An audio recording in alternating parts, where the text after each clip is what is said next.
Hier soir, nous avons parlé du retour de Jésus. De Jésus, surtout. Parce que c'est ça l'important.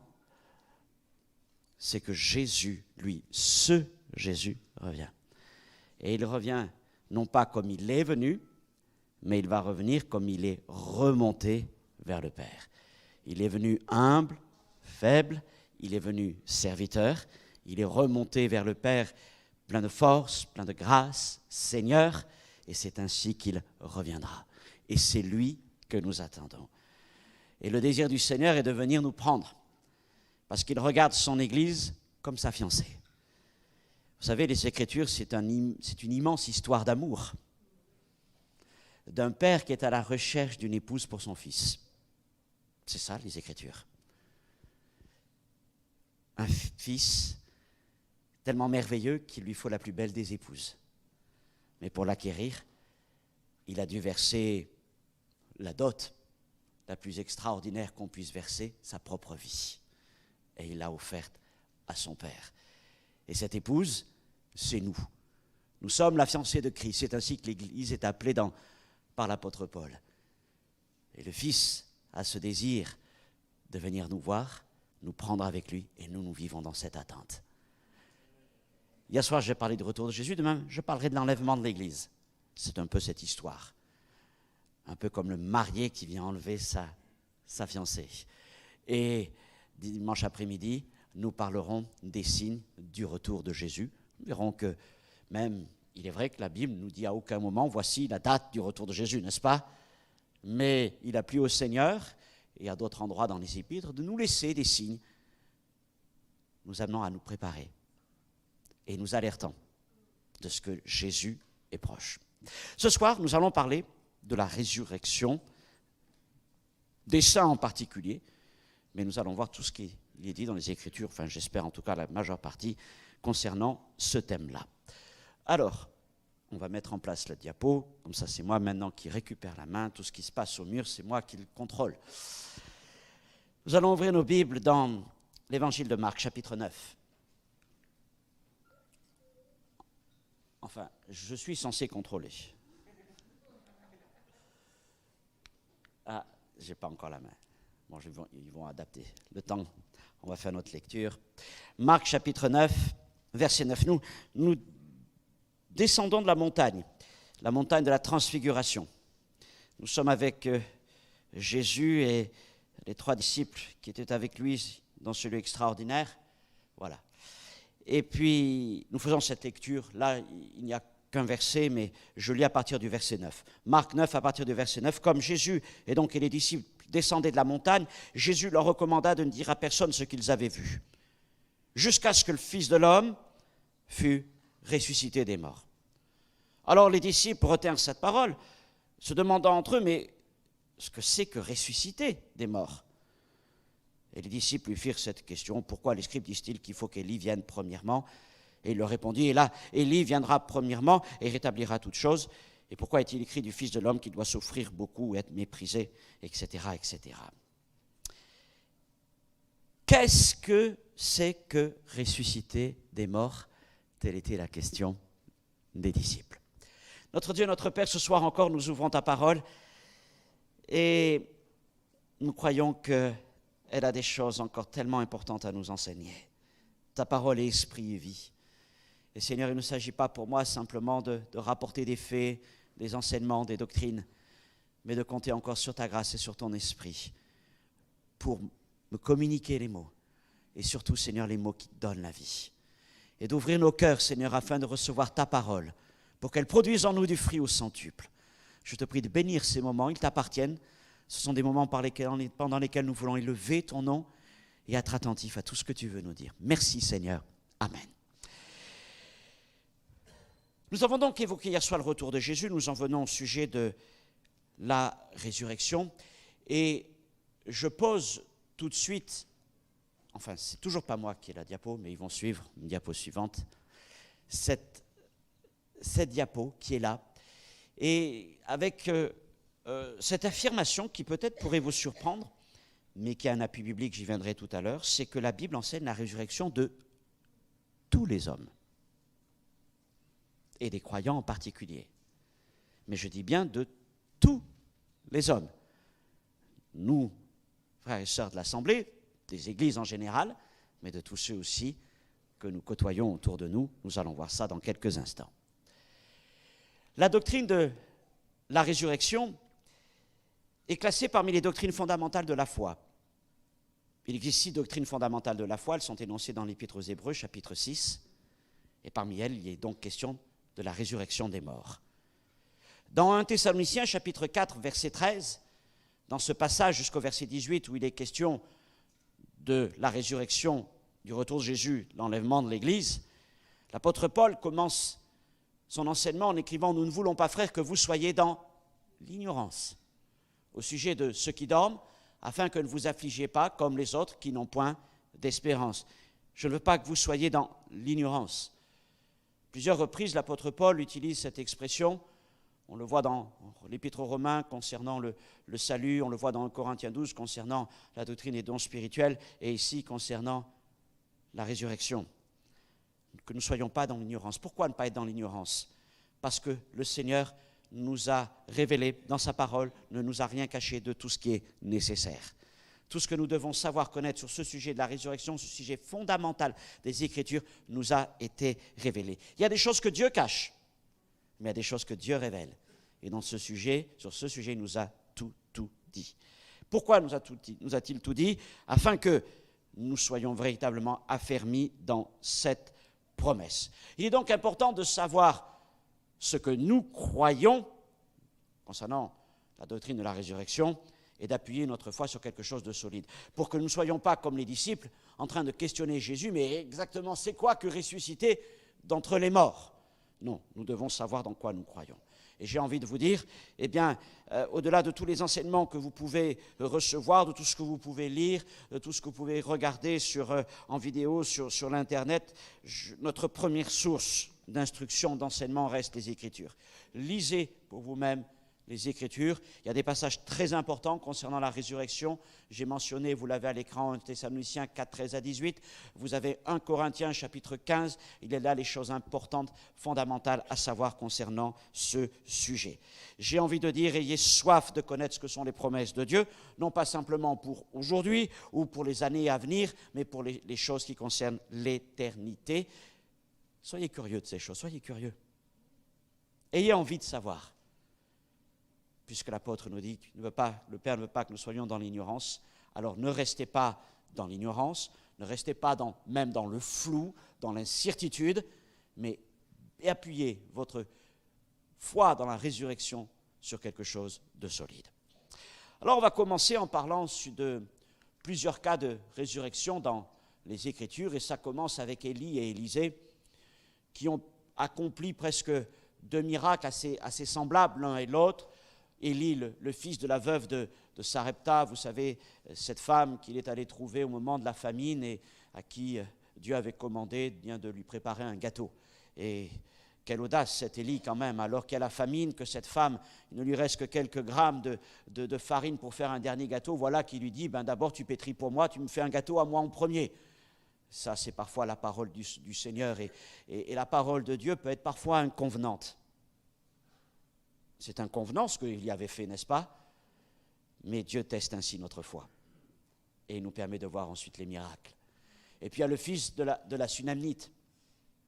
Or, cette femme aussi qui avait accueilli le prophète Élisée dans sa maison, à chaque fois qu'il passait chez elle, et puis cet enfant qui était l'enfant de la grâce du Seigneur, qui un jour meurt, et Élisée est perturbé parce que le Seigneur ne lui avait pas révélé la mort de l'enfant. Vous savez comment il envoie son serviteur Géasi mettre son bâton sur l'enfant, mais il reste mort. Et Élisée va arriver quelque temps après, et puis il va s'allonger sur l'enfant, va souffler sur l'enfant. Il va reproduire en quelque sorte, vous regarderez les textes, vous les comparez, ce que son père spirituel, Élie, avait fait. Et nous rappelons que, Élisée avait demandé à Élie qu'il ait une double portion de ton esprit sur moi. Élisée a en quelque sorte reproduit, je pense qu'Élisée connaissait l'histoire de la résurrection du fils de la veuve de Sarepta qu'il y avait accompli, mais je trouve quand même Élie un homme de foi extraordinaire, parce que c'est la première fois que quelqu'un va oser demander la résurrection de mort. Nous, je veux dire, peu d'entre nous ont certainement vu des résurrections, mais là, pour le compte, c'était jamais arrivé. Et lui ose demander à Dieu de ressusciter un mort. La foi des premières. La foi des premières, oser demander à Dieu quelque chose la première fois. Waouh! Après, il y a une voie qui s'ouvre, mais le premier, quelle foi! Ça, c'est ce qu'on trouve dans l'Ancien Testament. Dans le Nouveau Testament, bien sûr, il y a le ministère de Jésus, et il nous est rapporté au moins ces 3 résurrections dans les évangiles, mais nous voulons croire qu'il y en a eu bien d'autres.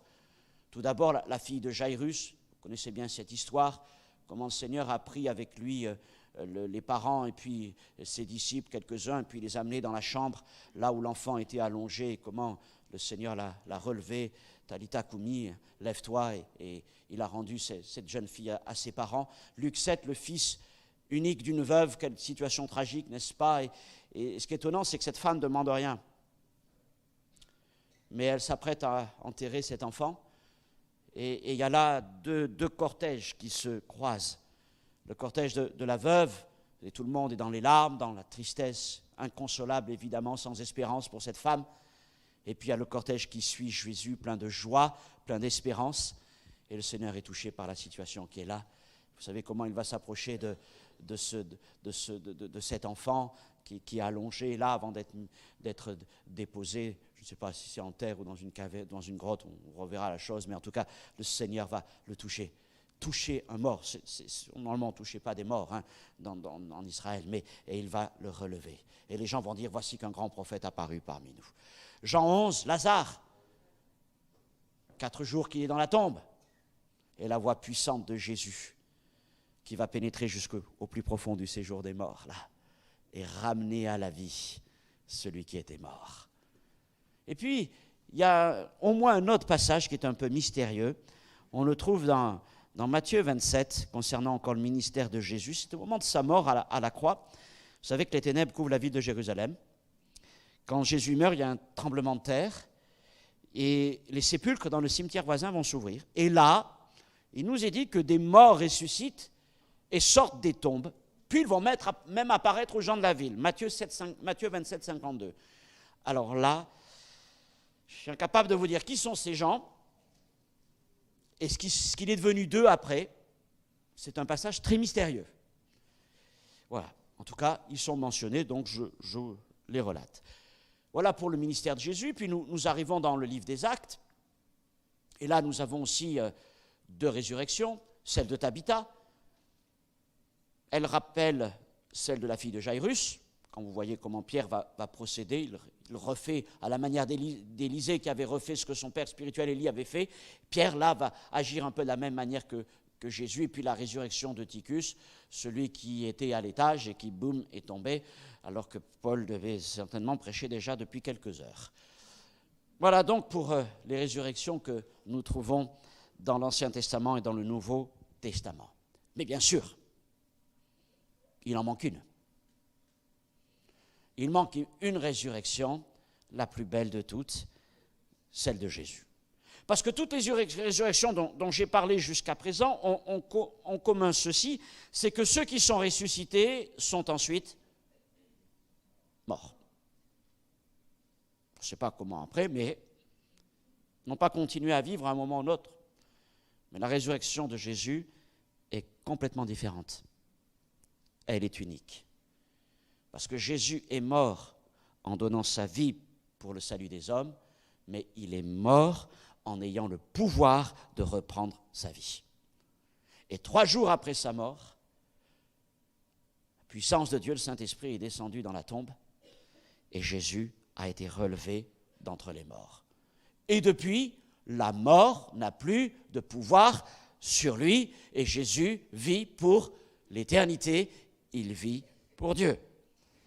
Bien des siècles avant la venue de Jésus sur la terre, David, qui était un prophète, avait annoncé sa mort et sa résurrection. Psaume 16. « Mon cœur est dans la joie, mon esprit dans l'allégresse, mon corps repose en sécurité, car tu ne livreras pas mon âme au séjour des morts, tu ne permettras pas que ton bien-aimé voie la corruption. » Ce texte avait été écrit 1000 ans avant la venue du Seigneur, et au jour de la Pentecôte, lorsque l'Esprit est descendu sur les 120 réunis dans la chambre haute, Pierre va citer ce psaume quand il va prêcher Jésus-Christ devant la foule, et il va dire que c'est bien pour Jésus que ces choses avaient été annoncées. Jésus est descendu dans la mort, son corps a été placé dans la tombe de Joseph, mais il n'a pas connu la corruption, car la mort ne pouvait avoir de pouvoir sur lui. Et j'ai tendance à dire que quand Jésus meurt, ce n'est pas la mort qui prend Jésus, mais c'est la vie qui pénètre dans la mort, dans le séjour des morts. Toutefois, quand Jésus apparaît ensuite à ses disciples, donc après sa résurrection, ceux-ci ont bien du mal à le reconnaître. Marie est dans le jardin, certainement pleure-t-elle, et voilà que des anges lui apparaissent. « Femme, pourquoi pleures-tu » Et puis avant même qu'elle ait répondu, elle sent que quelqu'un est derrière elle et qui vient encore vers elle avec la même question. « Femme, pourquoi pleures-tu » Elle pense que c'est le jardinier. « On a pris le corps de mon Seigneur, est-ce toi qui l'aurais pris ?» Et puis là, la vie de Marie va basculer en un instant. Marie. Elle le reconnaît immédiatement, c'est Jésus. Mais elle ne l'avait pas reconnu. Il faut qu'il lui parle pour qu'elle saisisse que celui qu'elle prenait pour le jardinier était en fait Jésus qu'elle cherchait. On peut penser aussi à Clopas et son compagnon, les deux disciples d'Emmaüs qui sont en train de rentrer chez eux, ils ont toute une marche à faire, et certainement leur pas est lourd parce qu'ils sont dans une grande tristesse.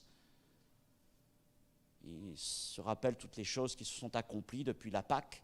Voilà qu'un troisième homme commence à marcher, à les rejoindre et à marcher avec eux. Et puis, ils échangent au sujet des choses qui se sont passées à Jérusalem. Pourquoi tu n'es pas au courant de ce qui s'est produit, au sujet de ce Jésus qui était puissant en œuvre et en parole, tout ce que Jésus a accompli. Et puis, ce troisième homme va commencer à leur parler du Messie, du Christ, à travers les Écritures. Ils n'ont pas reconnu qui est avec eux, mais leur cœur est brûlant. Alors qu'il leur fait une étude biblique extraordinaire, leur cœur est enflammé par la présence du Saint-Esprit. Ils s'arrêtent ensuite pour prendre le repas, et au moment où ce troisième homme qui s'est joint à eux rompt le pain, le présente au Seigneur, leurs yeux s'ouvrent, ils le reconnaissent, c'est Jésus, mais voilà qu'il est enlevé. Et aussitôt, ces deux hommes, alors qu'ils avaient peut-être mis des heures pour faire le chemin à aller, en quelques minutes vont courir pour retourner à Jérusalem, annoncer la grande nouvelle. Oui, il est vivant. Nous l'avions vu, mais nous ne l'avions pas reconnu, et puis il s'est révélé à nos yeux. Permettez-moi de vous dire que ces hommes ont été toute cet après-midi-là, pour rentrer de Jérusalem jusqu'à chez eux, ont été dans la tristesse, mais c'est un peu de leur faute. Vous savez pourquoi c'est de leur faute ? Ils le disent d'ailleurs à Jésus. Ils disent, des femmes nous ont dit qu'il serait vivant, ressuscité, mais ils ne le croyaient pas. S'ils l'avaient cru, ils ne seraient pas partis et ils auraient déjà célébré la résurrection du Seigneur. Mais quand on ne croit pas au témoignage, quand on ne croit pas à la promesse de la résurrection, on reste dans son inquiétude, on reste dans sa tristesse. Et ils ont perdu des heures, mais quand le Seigneur s'est révélé à eux, tout a changé en un instant. Et peut-être vous êtes dans cette situation, vous avez entendu beaucoup de choses sur Jésus. Peut-être des amis, des frères, des sœurs, peut-être un proche vous ont raconté ce qu'ils ont vécu avec le Seigneur, leur témoignage avec Jésus. Et puis vous avez du mal à croire cela. Alors vous cheminez encore dans votre vie. Moi, ça ne va pas trop. Je ne sais pas. Et puis, vous avez un compagnon qui s'appelle le Saint-Esprit et qui régulièrement vous parle. Je prie que le Seigneur puisse se révéler dans vos cœurs. Mais si vous acceptiez tout simplement de croire dans le témoignage que vous avez entendu, vous pourriez déjà ce soir être joyeux. Parce qu'il est vivant, c'est certain. Et il veut devenir votre ami et vous encourager dans cette vie. Donc ils ont du mal à le reconnaître, pour revenir à ce que je disais. Ils ont du mal à reconnaître Jésus, on le voit, parce qu'apparemment, quelque chose s'est produit à la résurrection de Jésus concernant son apparence, sa forme. C'est le même homme, c'est ce Jésus, mais malgré tout, il n'est plus tout à fait le même. Il n'est plus tout à fait le même. Il y a quelque chose de différent et d'exceptionnel concernant le Seigneur. On pourrait dire que le corps de Jésus et l'apparence de Jésus avaient quelque chose d'assez mystérieux. D'ailleurs, Jésus ressuscité pouvait même apparaître et disparaître. Il ne l'avait jamais fait auparavant. Mais maintenant, il le fait. Comme il l'a fait avec le disciple d'Emmaüs, quand il rompt le pain, pouf, il disparaît. Ou comme il le fait quelques heures plus tard dans la chambre haute à Jérusalem. Vous savez que dans Jean 20, l'histoire est racontée, les disciples, un peu par peur, beaucoup même par peur, se sont enfermés dans la chambre haute, au point que Jésus ne peut pas passer par la porte, du coup, ne pouvant pas passer par la porte, voilà qu'il apparaît au milieu d'eux. Ça non plus, il ne l'avait jamais fait, et ils ont peur là, et les disciples croient avoir affaire à un fantôme. Alors il leur répond ceci, et attention, la phrase est importante, un esprit n'a ni chair ni os, comme vous voyez que j'ai. Dans cette réponse, il y a quelque chose de très important doctrinalement, c'est qu'à sa résurrection, Jésus n'est pas un esprit. Un ange est un esprit. D'accord ? Un ange n'a pas de substance matérielle. C'est un esprit. Il prend une forme matérielle physique lorsqu'il se révèle aux hommes. Mais dans le ciel, il est immatériel. Le Père est esprit. L'esprit est esprit. Mais depuis qu'il est venu sur cette terre et a pris la forme d'un homme, Jésus a un corps. Il a un corps. Avant sa résurrection. Et il a un corps aussi après sa résurrection. Et il a gardé un corps humain. Et d'ailleurs, Jésus leur dit, mais je peux même manger. Et il mange avec eux. Mais il a malgré tout un corps extraordinaire. Si je dois réfléchir à ce que pouvait être la nature et l'apparence de ce corps, je dirais certainement que le corps ressuscité de Jésus doit quelque part, pouvait rappeler aux disciples ce qu'ils avaient vu sur la montagne de la Transfiguration lorsqu'il avait manifesté sa gloire. Il est écrit, Jésus leur apparut dans une gloire, dans une blancheur resplendissante extraordinaire. Et je pense qu'il y avait quelque chose de merveilleux, de divin, certainement, dans le corps de Jésus ressuscité. Alors, oui, ça me permet de vous dire que dans le ciel, Jésus n'est pas un esprit. Mais dans le ciel, il y a un homme glorifié, notre Seigneur. Et pour l'éternité, Jésus va garder et garde un corps d'homme. Merveilleux, attention, hein. Mais malgré tout, il garde un corps. C'est important parce qu'il y a un lien à faire entre son corps et notre corps. La résurrection, sur un point de vue doctrinal, c'est le triomphe de Jésus. La résurrection, c'est le sceau d'approbation de Dieu sur la vie et sur l'œuvre de Jésus. En ressuscitant Jésus d'entre les morts, Dieu est comme en train de dire « J'authentifie tout ce que mon Fils a dit ». Il avait annoncé sa mort et sa résurrection, et le Père l'accomplit. Le Père le fait. Et l'apôtre Paul dit dans Romains chapitre 1er verset 4 que par sa résurrection d'entre les morts, il a été déclaré fils de Dieu. Je vais m'arrêter un instant sur ça. Déclaré fils de Dieu, ça ne veut pas dire qu'il est devenu fils de Dieu à sa résurrection parce qu'il est fils de Dieu éternellement, mais déclaré, ça veut dire que ça a été publié officiellement devant tous les hommes, c'est indéniable, c'est indiscutable. Sa résurrection démontre d'une manière évidente qu'il est ce qu'il prétendait être, le Fils de Dieu.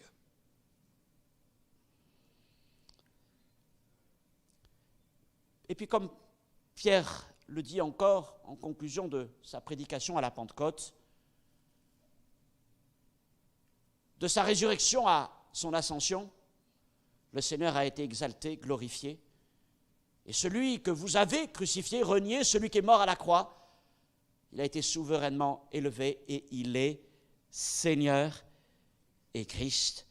Et comme je le disais hier soir, la parole du Seigneur, il a reçu toute autorité dans les cieux et sur la terre. L'événement de la résurrection est donc central pour notre foi. Au point que l'apôtre Paul écrit que si Christ n'était pas ressuscité, notre foi serait vaine. Si Christ n'était pas ressuscité, nous n'aurions aucune raison d'être là ce soir. Si Christ n'était pas ressuscité, la foi chrétienne aurait disparu avec son commencement. Et si nous ne croyons pas que Christ est ressuscité, alors nous passons à côté de l'essentiel. J'en parlerai à la fin, non seulement concernant le salut. Nous verrons ce que l'apôtre Paul écrit. Le salut, ce n'est pas simplement que croire que Christ est mort pour nos péchés, mais qu'il est ressuscité aussi. Mais c'est aussi important pour notre témoignage. Et là, je m'adresse à vous, mes frères et sœurs. Vous allez me dire que c'est quand même bizarre qu'un chrétien ne croit pas dans la résurrection de Jésus. Ce n'est pas ce que je suis en train de dire. C'est important de croire dans la résurrection de Jésus, c'est important de croire dans la doctrine de la résurrection. Paul dit, je ne veux pas que vous soyez ignorants de ces choses, mais je vais vous dire, c'est encore plus important c'est plus important d'avoir une relation avec le ressuscité. D'avoir, en quelque sorte, expérimenté spirituellement la résurrection de Jésus-Christ. Ça change tout. Quand Marie, le dimanche matin, avec les autres femmes, va à la tombe, elles veulent pratiquer la cérémonie d'embaumement dans les règles de l'art, puisque ça avait été un peu bâclé le vendredi soir. Elles ont cette question, mais qui va nous rouler la pierre? Et puis voilà qu'en arrivant à la tombe, la pierre est roulée. Quelle grande surprise. C'est encore très tôt le matin, à la première lueur du soleil, quand les portes s'ouvrent. Elles sont courageuses, ces femmes, d'être là comme ça dans un jardin de tombe, si tôt le matin. Et la pierre est roulée. Il y avait quoi d'être effrayé un petit peu quand même.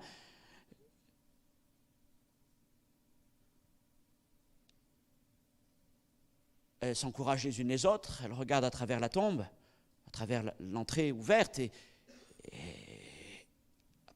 la tombe est vide. Marie de Magdala, peut-être la plus jeune des femmes qui sont là, va très vite retourner vers les apôtres. Et là, elle leur fait cette annonce, début de l'évangile de Jean, chapitre 20, début chapitre 20. Elle dit, la tombe est vide, mais nous ne savons pas où est le corps du Seigneur. Nous ne savons pas où est le corps du Seigneur. La tombe est vide, mais qu'est-il arrivé de Jésus? Deux des disciples vont vite se précipiter à la tombe, Pierre et Jean.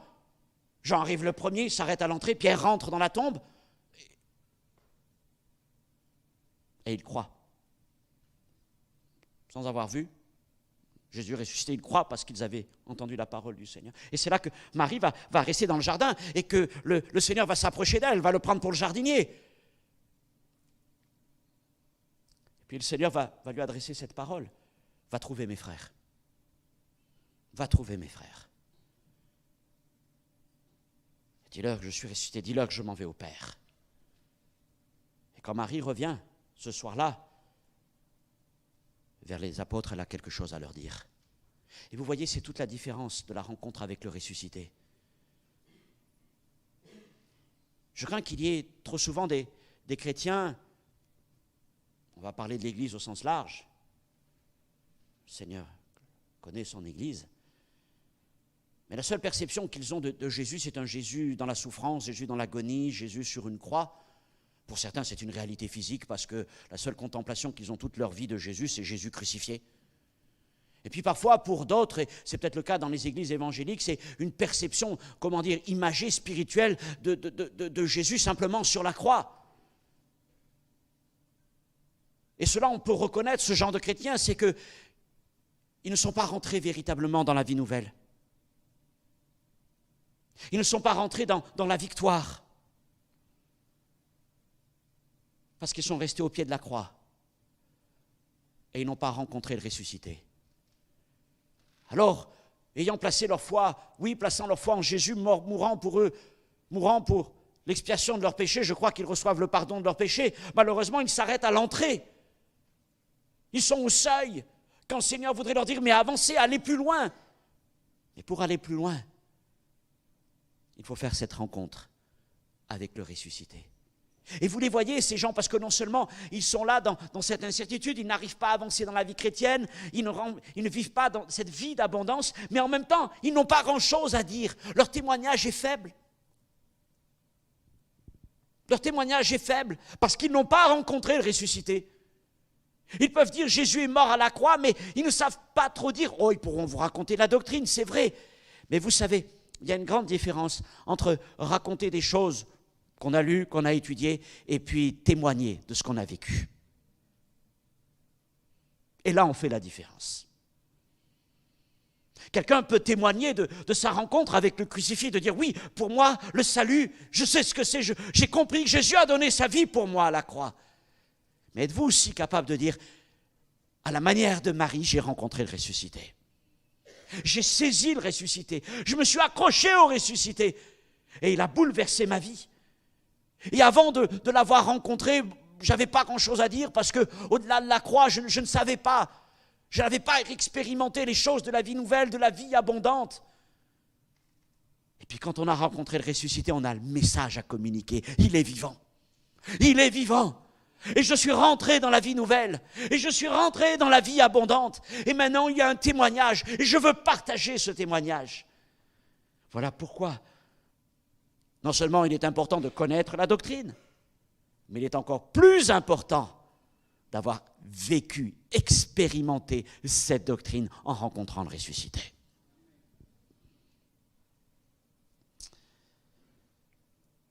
Parlons maintenant de la résurrection des hommes et des croyants en particulier. C'est là que j'en viens à cette première diapositive que j'avais montrée tout à l'heure. Parce que Jésus enseigne la résurrection de tous les hommes. Jean 5, 29.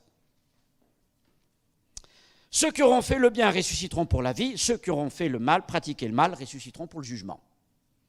Donc ils ressusciteront tous. Croyants ou incroyants, bons, méchants, tout ce que vous voulez, tous ressusciteront.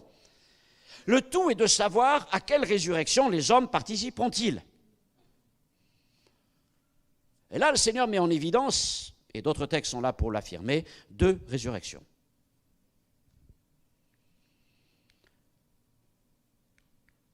La première résurrection est celle des justes. Et Jésus est les prémices, le premier de cette première résurrection. 1 Corinthiens 15, 20, Jésus est les prémices de ceux qui sont morts. Prémices, hein, le premier fruit, la première plante qui vient en premier. Et puis, Paul continue un peu plus loin, 2 versets plus loin, en disant, mais tous aussi revivront en Christ, mais chacun en son rang, Christ comme prémices, puis ceux qui appartiennent à Christ lors de son avènement. Ça, c'est la première résurrection. Et il y a donc la résurrection seconde, la résurrection des pécheurs. Elle vient tout à la fin, Apocalypse 20, 12, et je vis les morts, les grands et les petits. Ah, il n'y a pas de différence entre les hommes, là. Hein. Même traitement, hein. Et tous se tenaient devant le trône. Et ils furent jugés selon leurs œuvres. Quel moment solennel. Ici, c'est le grand trône blanc de notre Dieu. C'est le jugement dernier. Alors, ce qui m'intéresse surtout ce soir, c'est de regarder à ce que la Bible enseigne concernant la résurrection des justes. Alors, dans l'église de Corinthe, puisque c'est aux Corinthiens que Paul écrit longuement sur ce sujet, dans l'église de Corinthe, il y avait beaucoup de questions et surtout plein de théories autour de la résurrection. Les Grecs se posaient beaucoup de questions sur la résurrection. D'ailleurs, quand Paul va prêcher à l'Aréopage des philosophes grecs à Athènes, il va commencer à prêcher, à leur annoncer ce Dieu de qui toute l'humanité est tirée en quelque sorte, et puis il va leur annoncer Jésus, et il va leur annoncer la résurrection d'entre les morts, en leur parlant de la résurrection de Jésus. Alors là, les philosophes lui disent, bon, arrête, bon, ils vont lui couper. Donc la résurrection était quelque chose, c'était une notion assez quand même compliquée, complexe à gérer pour ces Grecs. Donc on le voit même dans l'église à Corinthe. Et certains s'interrogeaient, mais comment ressusciterons-nous? avec quel corps ressusciterons-nous? Ça nous rappelle un peu ce que les disciples ont dit, mais exactement, c'est quoi que ressusciter? Je pense que si on demandait à la plupart des gens qui nous entourent, et peut-être c'est votre cas ce soir, les questions seraient grandes véritablement sur qu'est-ce que c'est que ressusciter? Une notion un peu particulière quand même, il faut bien le dire. Donc le sujet est si important que Paul lui consacre tout le chapitre 15.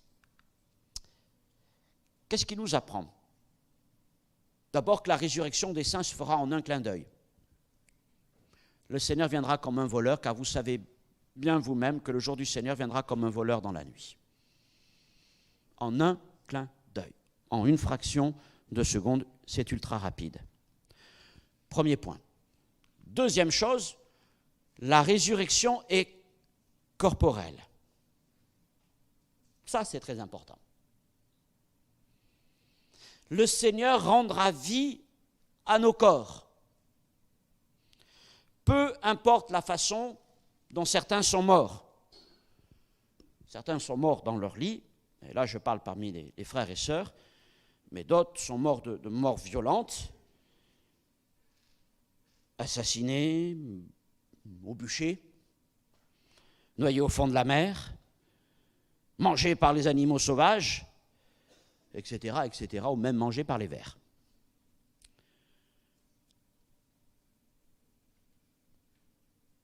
Et le Seigneur va s'occuper de leur corps.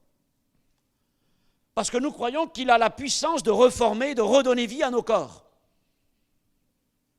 Il nous a créés une fois, et il est capable de, je ne vais pas parler forcément de recréation, mais en tout cas de résurrection, de ressusciter nos corps.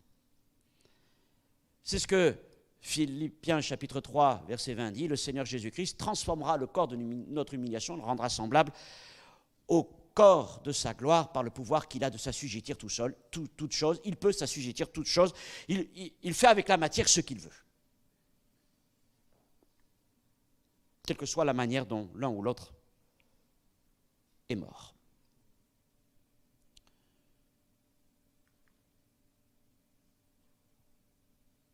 Quatre ou cinq points importants concernant ce nouveau corps.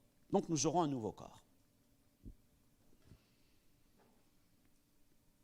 À vrai dire, ce nouveau corps concerne tant ceux qui sont morts et qui ressusciteront que ceux qui sont vivants et qui seront enlevés parce qu'eux aussi seront changés. Et il est dit qu'il ressuscitera incorruptible et immortel. Tout ça, ça se trouve dans 1 Corinthiens 15, vous pourrez reprendre, Paul est systématique sur ça, donc c'est facile à suivre. Il sera incorruptible et immortel. Waouh! Incorruptible. Fini les ravages du temps. Je ne sais pas, là par contre, je ne peux pas vous dire à quel âge le Seigneur fera ressusciter notre corps. Hein. Ça dépend certains voudront peut-être un corps de 20 ans, d'autres un corps de 40, bon. Mais je suis incapable de vous dire exactement quelle forme physique il prendra, ça dans les détails, il faudra voir avec le Seigneur. Mais incorruptible aussi, ça veut dire que ce corps ne pourra plus pécher, ça c'est intéressant. Parce il ne pourra plus pécher, pourquoi? Parce qu'il est incorruptible, donc il ne sera plus soumis à la tentation, aux passions et aux oppressions. Donc s'il est incorruptible, ça veut dire qu'il ne pourra plus pécher. Parce qu'il ne pourra plus être tenté, non, il ne pourra plus pécher. Donc, s'il ne peut plus pécher, ça veut dire qu'il est immortel. Parce que le salaire du péché, c'est la mort. Et là où il n'y a pas de péché, il y a la vie. Il ne peut pas y avoir la mort. C'est pour ça que notre corps sera immortel. Incorruptible et immortel. Paul rajoute ensuite, il sera même glorieux. Oh, il est semé méprisable, dit-il, il ressuscitera glorieux, et que notre corps est bien limité. Et bien des fois, notre corps nous joue des tours, ou nous empêche de faire tout ce qu'on voudrait faire. Il est parfois, là, comme une peine que nous devons traîner, mais quand il ressuscitera, il sera glorieux. Il sera extraordinaire. À la manière du corps de Jésus, qui apparaît, qui disparaît, qui est resplendissant d'éclat, de lumière, de beauté. Ainsi sera notre corps. C'est un beau corps. D'ailleurs, si on relit ce verset de Philippiens, chapitre 3, il transformera le corps de notre humiliation, ce corps, en le rendant semblable au corps de sa gloire. Dire, comme Jean l'écrit par ailleurs, tel il est, tel nous sommes. Et quand nous le verrons, nous serons rendus semblables à lui. Nous aurons un corps de la même nature que celui de Jésus dans le ciel. C'est quand même pas mal, hein? Des êtres de lumière. Et il ressuscitera plein de force. Même s'il est semé infirme, il ressuscitera plein de force. Jésus guérit sur terre. Vous êtes certainement nombreux à avoir expérimenté la guérison du Seigneur, mais il y a encore beaucoup de frères et sœurs qui supportent dans la foi toute leur vie la maladie, l'infirmité et toutes sortes de souffrances. Mais Jésus leur fait la promesse qu'à la résurrection, il leur donnera un corps plein de force pour l'éternité. Fini la maladie, fini les larmes, fini les infirmités. Quel corps merveilleux le Seigneur nous donnera. Dernier point, il ressuscitera spirituel. Ah, là encore, c'est un point intéressant. Qu'est-ce que c'est que spirituel? Alors, ça voudrait dire, comme je l'évoquais, qu'il ne sera plus limité par la matière et la physique. Voilà. Il ne sera plus embêté par le temps qui passe. Et ce corps sera en fait très proche de celui du corps de Jésus sur la montagne ou à sa résurrection. Or, je vous ai dit que Jésus dans le ciel n'est pas un esprit, il a un corps. Les anges ont des esprits, mais Jésus a un corps. Et je sais qu'il arrive très, très souvent que certains pensent qu'ils seront des esprits. À cette parole de Jésus, nous serons alors comme les anges. Mais dans ce passage, le Seigneur est plutôt en train de dire que comme les anges, nous ne pourrons pas nous reproduire parce que les anges ne se reproduisent pas. Mais il n'est pas en train de dire que nous serons semblables dans notre nature aux anges parce que les anges sont des esprits, mais les hommes ne sont pas des esprits parce qu'ils ont un corps. Et nous garderons un corps, mais un corps qui sera spirituel. Il ne sera plus charnel. Vous dire exactement ce qui sera dans sa nature, ça serait vous expliquer ce qui se passe au ciel. Et les mots pour décrire le ciel, on ne les trouve pas sur la terre. Mais je crois que ce corps sera extraordinaire. Mais nous aurons donc un corps, nous ne serons pas des esprits comme les anges. Quelle belle perspective est devant nous, n'est-ce pas? La résurrection des saints. Demain, nous parlerons de l'enlèvement de l'Église et de ce qui se passera ensuite dans le ciel lorsque nous serons tous transformés, parce que de belles choses encore nous sont réservées. J'ai parlé aussi de la résurrection des pécheurs.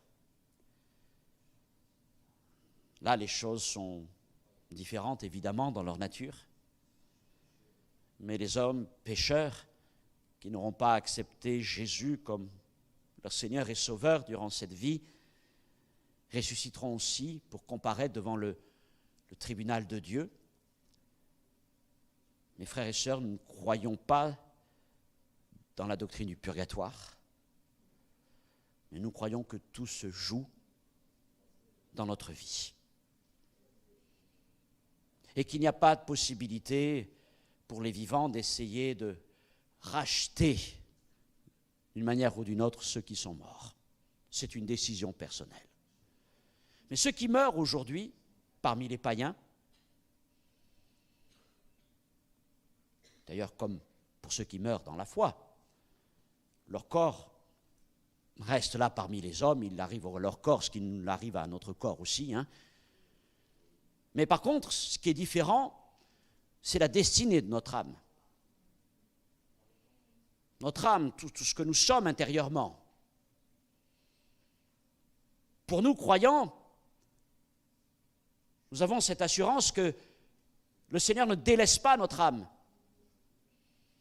mais qu'il la prend avec lui et qu'il la garde. Elle est dans un temps d'attente, un temps de repos. C'est ce que Jésus nous montre avec l'histoire de Lazare. Mais concernant ceux qui sont morts loin du Seigneur, eh bien, leur âme s'en va dans cet endroit que les Juifs appelaient le Sheol, l'abîme, le Tartarus, un endroit de ténèbres, un endroit où, eh bien, l'amour et la présence de Dieu sont absents. Mais là, dans ce séjour des morts, ce sont des âmes qui y sont. Ils souffrent déjà, puisque le riche dit « Abraham, je souffre cruellement ». Mais c'est une âme qui souffre. Par contre, les choses changeront à la fin des temps. L'apôtre Jean dit que, après le jugement dernier, la mort et le séjour des morts seront jetés dans la géhenne, ce qu'on a l'habitude d'appeler l'enfer. Tout ça nous montre que le séjour des morts n'est pas l'enfer, mais l'enfer est encore un autre endroit. Le séjour des morts, le Sheol, c'est un temps d'attente, on dit un temps intermédiaire. Mais la géhenne, l'enfer, c'est un temps éternel, un lieu d'éternité. Et ceux qui n'auront pas leur nom inscrit dans le livre de vie seront donc rejetés par Dieu et seront envoyés pour l'éternité dans la géhenne.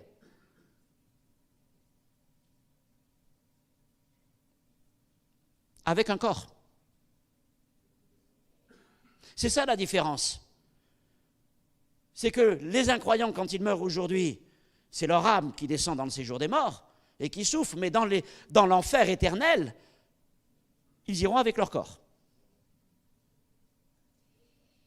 Et l'enfer, qu'est-ce que l'enfer? Pour moi, premièrement, l'enfer, c'est le lieu où Dieu n'est pas présent, c'est un lieu de ténèbres totales, sans lumière, sans espérance, sans vie, c'est la mort. Mais c'est la mort qui ne vient jamais, tout en étant permanent. Parce que pour nous, la mort, c'est un arrêt. Mais dans la géhenne, c'est un état qui dure. Et certainement, ceux qui se retrouveront là voudraient que les choses s'arrêtent, mais elles ne s'arrêteront point. Et Jean le dit dans l'Apocalypse, ils souffriront pour l'éternité. Il n'est pas dans le plan de Dieu de nous envoyer en enfer. Dieu n'a pas créé l'humanité pour l'envoyer en enfer. Il a créé l'enfer pour Satan et les démons. Malheureusement, apparemment, il y a des hommes qui sont beaucoup plus attachés à la voie de Satan qu'à la voie de Jésus, et puis ils suivront Satan jusqu'au bout. Alors, peut-être certains d'entre vous, vous avez appris le credo, et on vous a dit que Satan est en enfer, sauf qu'aujourd'hui, l'enfer est fermé. La géhenne, il n'y a personne, elle est fermée. Elle sera ouverte, et les deux premiers à aller, l'Apocalypse le dit, c'est la bête et le faux prophète. Et puis ensuite viendra le temps, plus tard, beaucoup plus tard, de Satan. Mais pour l'instant, Satan n'est pas dans l'enfer. Et Satan n'a pas envie d'aller dans l'enfer. Parce que Satan ne va pas être en enfer avec sa fourche codine pour attiser le feu, parce que lui-même sera dans le feu. Et il souffrira lui aussi. D'ailleurs, les démons supplient Jésus même de ne pas les envoyer dans l'abîme. Parce qu'eux aussi n'ont pas envie de s'y retrouver. Mais le Seigneur, plusieurs fois, les a chassés dans cet endroit-là. Quand Jésus les chasse, c'est pour les envoyer dans cet endroit.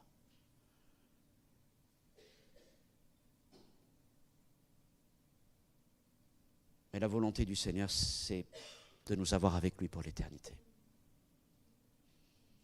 De nous avoir auprès de lui.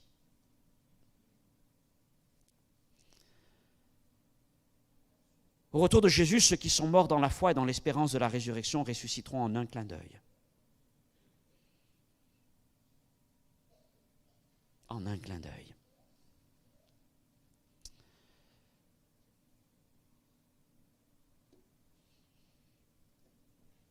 Paul écrivait « Nous les vivants, nous serons enlevés On en parle demain, peut-être que c'est ce qui s'accomplira dans notre génération. Depuis tant de siècles, de générations, que des frères, des sœurs lisent ce texte, nous les vivons. Dieu sait si nous serons de ces vivants-là. Et maintenant, si nous ne sommes pas de ces vivants, mais que nous devons mourir avant que le Seigneur revienne, nous ne mourrons pas en regardant vers, c'est une image, vers le bas, mais nous regardons vers le ciel, parce que nous sommes convaincus que le Seigneur va délivrer notre âme. Et puis quand l'un des nôtres, un proche, un parent, un frère, une sœur dans l'Église, s'en va,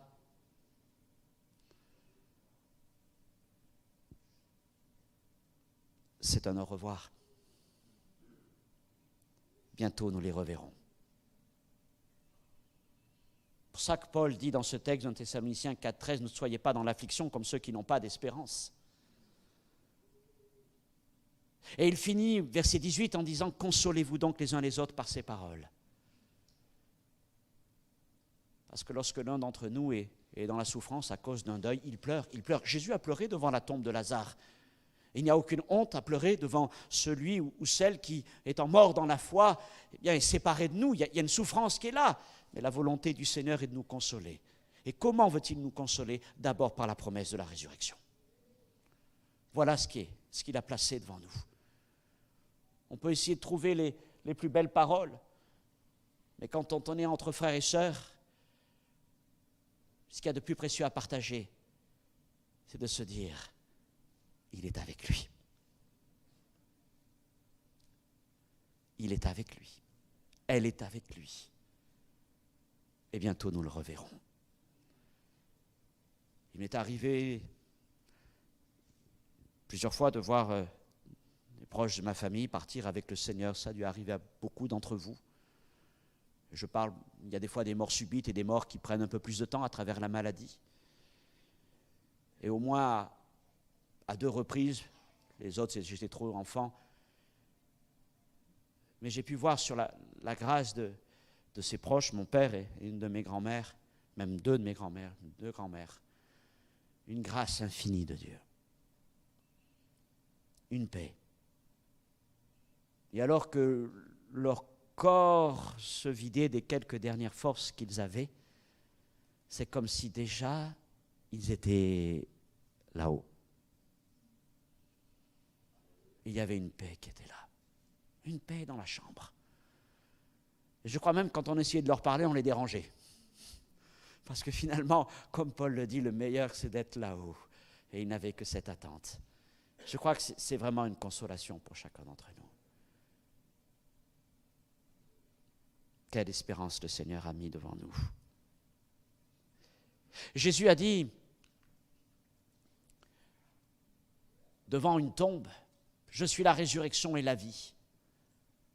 Celui qui vit en moi, celui qui croit en moi vivra même s'il meurt, et quiconque vit et croit en moi ne mourra jamais. C'est à Marthe qu'il a dit ceci.